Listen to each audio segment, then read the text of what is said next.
విషయంగా మాట్లాడుతున్నా.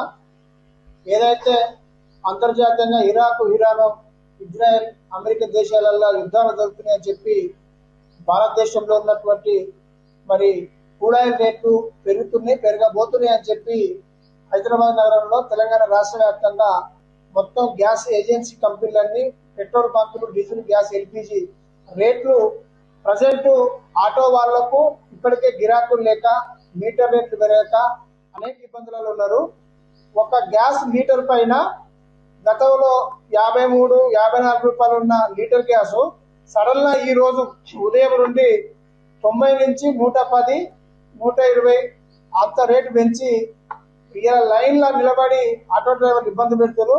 ప్రతి ఎల్పిజి ఏజెన్సీ వాళ్ళ పెట్రోల్ బంకులు ఉంటాయో బంకులలో వందలాది మంది లైన్ కట్టి రేట్లు పెరిగినాయి అని చెప్పి మరి అక్రమంగా డబ్బులు వసూలు చేస్తున్నారు.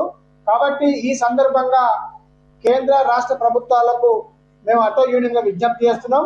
ఈ అక్రమ రేట్ల విధానం ఏదైతే గ్యాస్ ఏజెన్సీలు వసూలు